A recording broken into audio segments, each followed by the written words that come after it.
Bienvenue sur votre télévision préférée pour le journal de ce mardi 3 avril 2018. Partout où vous nous regardez, bonsoir et bienvenue. Voici les principaux titres. Le guide spirituel des Ansar, Asseïd Chérif Ousmane Madan Haïdara, a entamé une visite de courtoisie le week-end dernier à Kunkoudia, un village situé à une dizaine de kilomètres de Bamako, dans la commune rurale de Muntougoula, à suivre dès le début de votre journal. Et puis, nous irons en troisième région administrative du Mali où le lancement officiel des activités du club des amis de Mamasila s'est tenu le samedi 31 mars 2018. Voici pour le sommaire de votre journal. Bonsoir et bienvenue.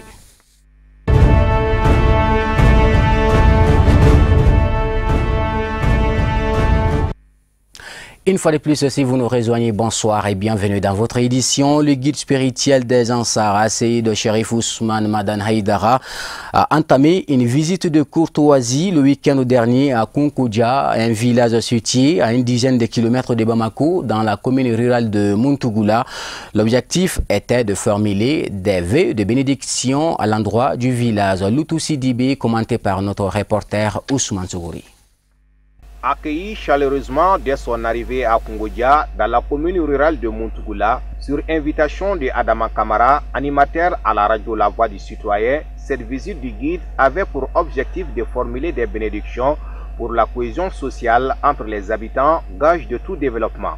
La démarche a mobilisé l'ensemble du village et environnant à la satisfaction des sympathisants et responsables de l'association des Ansar. Je suis très ému ce soir par l'arrivée du guide spirituel des Ansar à Kunkoudia, qui a été vraiment exceptionnel.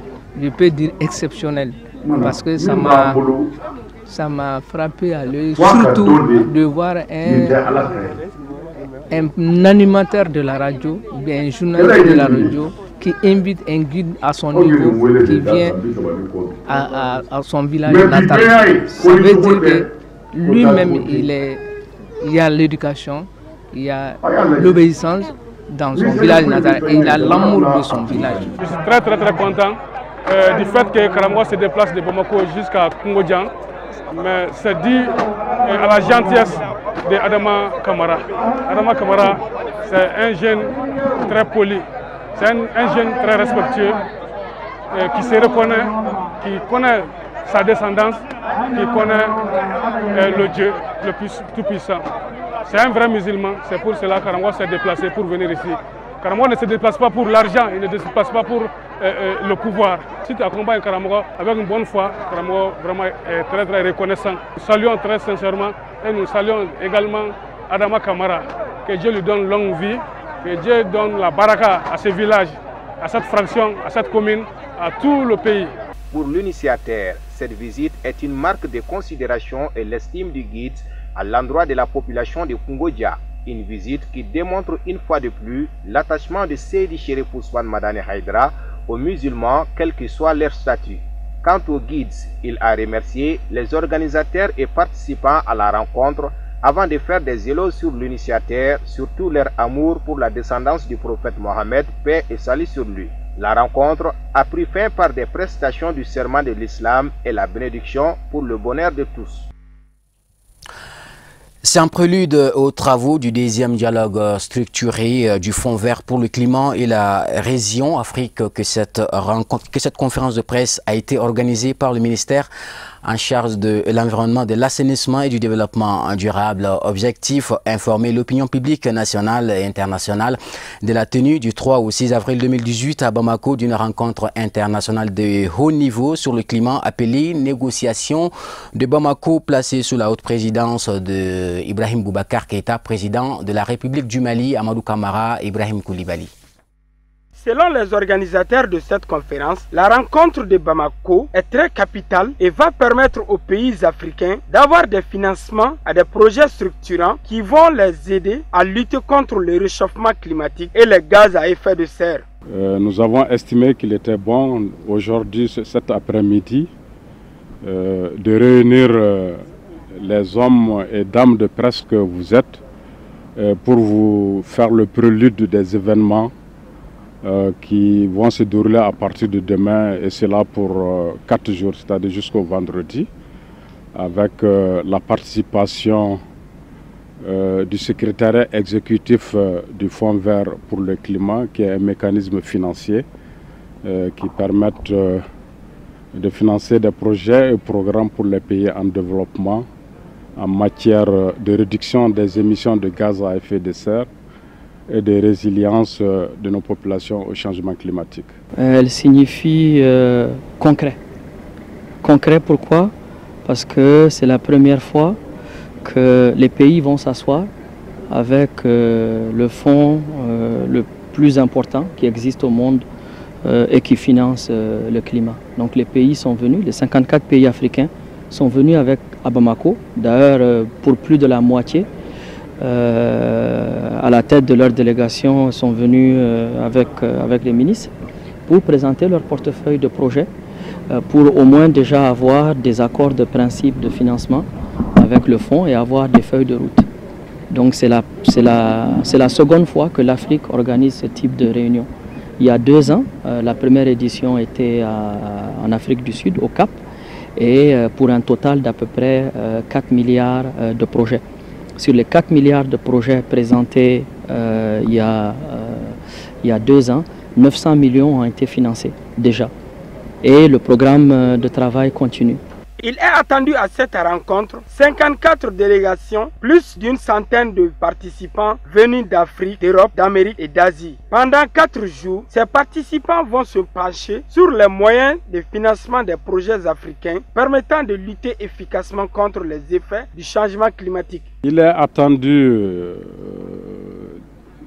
d'importants impacts aussi bien pour l'Afrique, parce que c'est tous les 54 pays d'Afrique qui vont être là et qui vont être représentés. Et dans bien des cas, c'est des ministres qui ont été invités par leurs collègues ministres de l'Environnement et de l'Assainissement et du Développement durable du Mali. Et c'est pour examiner toutes les opportunités que l'Afrique peut tirer de ce dialogue. Il s'agit du deuxième dialogue structuré sur le Fonds vert. Et je rappelle que le premier s'est tenu en Afrique du Sud. Nous avons la chance d'avoir le deuxième et qui nous permettent d'échanger davantage, de comprendre toute la complexité de mobilisation des ressources au niveau de ce fonds et d'aider les différents secteurs, aussi bien publics que privés que de la société civile, à élaborer des projets bancables et à les accompagner pour leur approbation par le conseil d'administration du Fonds vert qui a son siège en Corée. Signalons que le Mali est le deuxième pays d'Afrique, après l'Afrique du Sud, à abriter cette rencontre en terre africaine. Le réseau ONG d'appui au processus électoral au Mali, autrement dit réseau APM, a tenu une conférence de presse dans son siège à l'ACI d'Émile. La rencontre avec la presse a porté sur la révision exceptionnelle des listes électorales, les enjeux et défis des élections de juillet 2018. Abdul Karim Sakou, Samba Traoré. La présente conférence de presse du réseau ONG d'appui au processus électoral au Mali, réseau APM, avait pour objectif principal de partager avec les hommes des médias le contenu du rapport préélectoral de la dite structure sur ses opérations à l'intérieur du pays dans le cadre de la révision exceptionnelle des listes électorales. Vous savez que nous sommes aujourd'hui dans un contexte de préparatifs d'élections générales dans notre pays en 2018. Et singulièrement l'élection présidentielle qui est prévue en juillet-août 2018. Le réseau APM, structure de la société civile, une plateforme de la société civile qui depuis 1996 apporte sa contribution à la consolidation de notre processus de démocratie et de notre processus électoral, notamment à travers la sensibilisation, l'éducation et l'information, mais aussi à travers le monitoring, c'est-à-dire l'observation électorale non partisane ou domestique des élections. Donc, cette opération de révision exceptionnelle est ordonnée par le ministre en charge de l'administration territoriale, suivant les dispositions de la loi électorale, était l'occasion pour nous, réseau APM, implanté sur l'étendue du territoire national, d'observer le déroulement de ces opérations-là. Ayant déployé ses observateurs nationaux non partisans à travers ses coordinations régionales et du district de Bamako, le réseau APEM a pu constater une faible mobilisation des populations lors de cette révision et l'insuffisance des moyens financiers. Néanmoins, estime-t-il, avec l'implication de tout un chacun, l'élection présidentielle peut bel et bien se tenir. Et en guise de résultat, nous pouvons d'ores et déjà dire qu'il y a eu peu de mobilisation. C'est ce qui est ressorti dans la plupart des comptes rendus. Les populations ne se sont pas bousculées devant les commissions administratives. Et nous pensons que tout ce qui va dans le sens de la crédibilité, de la transparence du scrutin ne sera pas de trop. Donc l'avènement d'une carte électorale est salutaire à cet égard-là. Sauf que nous devons essayer d'aller vite, de ne nous occuper aujourd'hui qu'à la bonne réalisation du processus devant conduire à la tenue de l'élection. Au nombre des recommandations relevées par le réseau APEM à l'issue de ces opérations d'observation, on note entre autres la mise en œuvre d'une campagne de sensibilisation à l'endroit des électeurs, la prorogation du délai pour les inscriptions et surtout une organisation absolument impartiale des élections. Autre titre de l'actualité, dans le cadre de la célébration du 8 mars, les femmes du parti ASMA CFP ont organisé le samedi 31 mars 2018 sur le terrain de Mayambougou, en commune 6 du district de Bamako, sous la haute présidence de son Excellence Soumelou Boubei Maïga, président du parti. Une grande manifestation pour magnifier la femme en général et celle du parti ASMA CFP en particulier. Amadou Kamara nous donne plus de précisions. Nous sommes très heureuses de vous accueillir cet après-midi, 31 mars 2018, pour la célébration de la Journée internationale de la femme. Nous avons choisi cette date du 31 mars afin de mieux organiser cette cérémonie, tout en nous disant que c'est toute l'année qui appartient à la femme et non une journée. La date du 8 mars marque le début d'une longue lutte menée par les femmes pour la prise en compte de leurs droits. Cette lutte continue de nos jours, même si elle revêt des formes différentes selon les contrées et les réalités.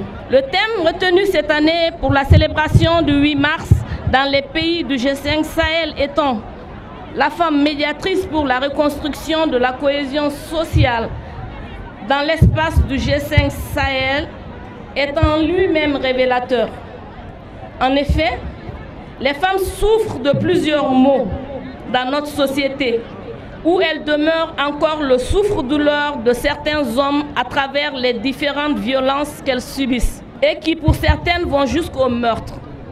Malgré l'adoption en bonne et due forme d'une loi sur le genre votée par l'Assemblée nationale. Aussi, tant que les hommes qui s'adonnent à de telles pratiques ne sont pas condamnés de façon très sévère par nos autorités, ces genres de pratiques perdureront. De notre côté, les femmes sont victimes des pratiques obscurantistes des forces dites djihadistes, dont le seul but est de les réduire à leur pire valeur sexuelle en usant et en abusant d'elles. Nous, femmes ASMA, refusons, rejetons et condamnons avec la dernière énergie ces différents maux et disons non à ces genres de comportements et violences visant à brimer les femmes. Monsieur le Président, les femmes de l'ASMA CFP, par ma voix, vous félicitent pour votre nomination en qualité de Premier ministre et vous assurons de notre soutien indéfectible dans l'ensemble des combats dans lesquels vous êtes engagés. Je vous l'annonçais dans les titres, le samedi 31 mars 2018 à Sikasso marquait officiellement le lancement des activités du club des amis de Mama Silla, placé sous le haut parrainage de l'honorable Guedjouma Sanogo, député élu à Sikasso. Cet événement a enregistré la présence de plusieurs responsables politiques, religieux, coutumiers, amis et parents de Mama Silla. Nos envoyés spéciaux, Hamadou Diallo, Draman Mali. Cette cérémonie, qui a regroupé toutes les couches sociopolitiques et culturelles de Sikasso, a pour objectif de relancer les activités du club des Amis de Mama Sylla, ancien maire de la ville de Sikasso, décédé en 2016. Cette activité rentre aussi dans le cadre de l'inauguration du nouveau siège du CAMES offert par l'honorable Guédiouma Sanogo, élu à Sikasso et parrain de l'événement. Après les mots de bienvenue du chef de quartier de Waerema, des amis et anciens compagnons ont fait de brillants témoignages sur le parcours de Mama Sylla. Connaissant l'homme en question, qui est Mama Sylla, au fait, Mama Sylla avait des visions très claires et qui vraiment s'adaptent à notre monde moderne d'aujourd'hui. Ça, c'est celui de faire travailler la jeunesse du Kénédougou, celui d'assainir la ville comme il se doit, celui de venir vraiment de prêter besoin aux nécessités. Dans son allocution, l'honorable Guédiouma Sanogo s'est dit honoré de parrainer cette cérémonie d'une très grande importance. Ensuite, il a invité le CAMES à travailler davantage pour perpétuer les œuvres de Mama Sylla et contribuer au développement socio-économique et culturel de Sikasso. Ce jour est assurément un grand jour pour nous Sikassois, car il nous offre l'occasion de célébrer un grand homme, d'honorer sa mémoire. J'ai cité Mama Sylla que je vous demande d'applaudir chaleureusement. Puisse son âme reposer en paix. Pour tous ceux qui ont connu l'homme, il fut un grand homme à bien des égards. Grand à raison de la vision qu'il avait pour le développement de Sikasso. Grand à cause de l'attachement indéfectible qu'il avait à la cause de Sikasso d'une manière générale, grand également en raison des fonctions qu'il a exercées, notamment celle de maire de la commune urbaine de Sikasso. Mais il était également un grand homme de par ses qualités humaines et sociales qui ont été saluées ici cet après-midi.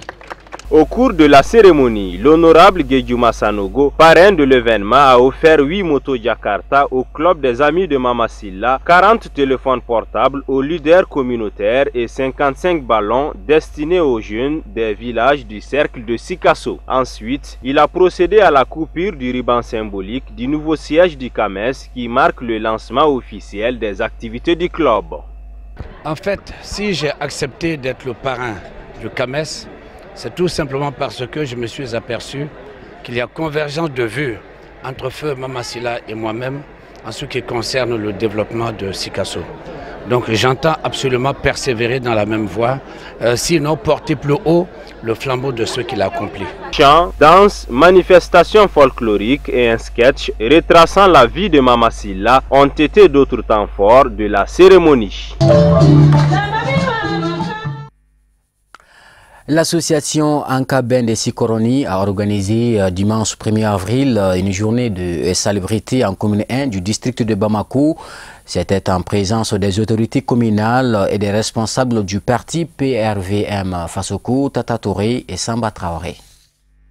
La santé constitue un pilier phare du développement et elle recommande toujours l'assainissement pour le bien-être de la communauté. C'est dans cette optique que l'association Ankaben de Sikoroni a organisé cette journée de salubrité. Les jeunes sont sortis massivement avec des balais, des râteaux et des brouillettes pour assainir la rue et ses alentours. Le premier coup de balai a été donné par le parrain en présence de plusieurs membres de la dite association. La cérémonie qui nous réunit aujourd'hui, c'est une cérémonie très capitale et significative, à savoir l'organisation d'une journée de salubrité initiée par le groupe Ankaben dirigé par M. Aliou Djabi de Sikoro. Ceux-ci ils sont initiés uniquement dans le cadre de l'assainissement. Et ça s'est coïncidé aujourd'hui de la journée initiée par l'État, à savoir tous les premiers samedis, organiser des journées de salubrité que vous êtes, que ce soit dans l'administration, que ce soit dans les dépôts de décharge, que ce soit dans les rues, dans les familles. L'État a institué que tous les premiers samedis qu'on organise des journées de salubrité. Et cette activité rentre dans ce cadre. Donc nous ne cessons de les remercier infiniment par rapport à tout ce que l'association est en train de mener comme activité au niveau du quartier de Sikoro et pourquoi pas dans la commune. Et puis c'est une activité qui mérite à saluer. La présidente a indiqué que son objectif est de contribuer à l'épanouissement de la population, de veiller surtout sur la santé et l'assainissement. Le parrain, pour sa part, a remercié les organisateurs pour cette initiative hautement salutaire. Ils viennent de créer leur association, c'est leur première activité. Je tiens à les remercier pour l'activité qu'ils viennent de le faire. C'est-à-dire, comme mes prédécesseurs l'ont si bien dit, chacun d'entre nous doit faire ça dans notre quartier. C'est-à-dire avoir une volonté de faire une journée, de prendre une journée de salubrité pour faire, comme vous l'avez si bien vu, le goudron a été très bien balayé et puis les gens sont sortis comme il le faut. Donc ils m'ont contacté en me disant de leur parrainer. Donc je me suis dit que je suis entièrement à leur disposition parce que qui dit le Mali, c'est la jeunesse. Et retenons que cette association a été créée le 3 avril 2018. Il a comme objectif de veiller sur la citoyenneté, le développement du quartier et de participer aux actions de citoyenneté. Voici le point de l'actualité sur la scène internationale, en bref et en images, commenté par Ahmadou Diarra.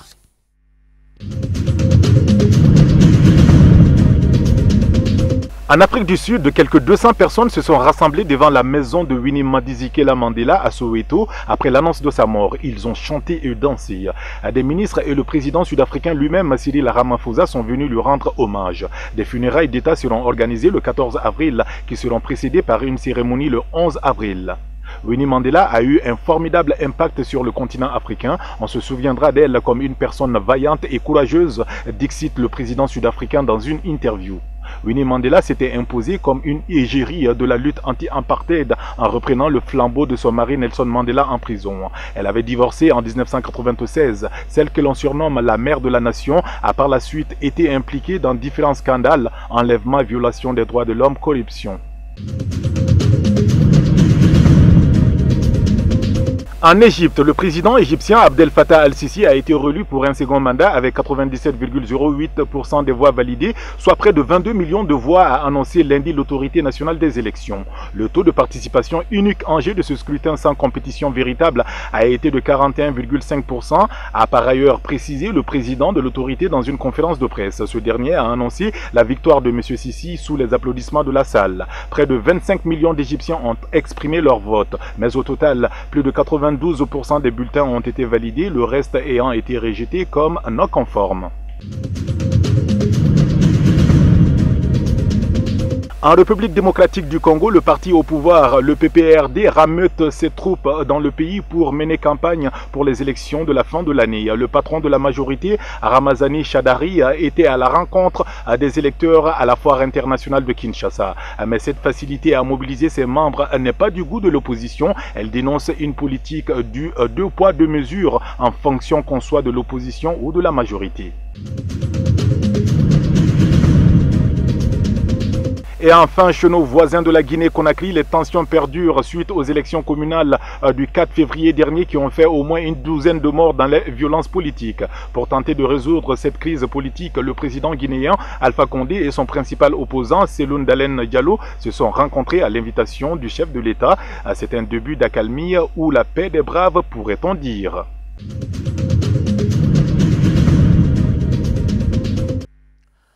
Voilà, c'est ce qu'il fallait retenir, l'essentiel de l'actualité de ce mardi 3 avril 2018. Merci à vous de l'avoir suivi. Portez-vous très bien. Dans moins de 2 heures, Ousmane Sogoré sera là pour le journal en langue nationale Bamanankan. Quant à moi, je vous souhaite de passer une excellente suite de programmes sur Chérif la télévision et à très bientôt.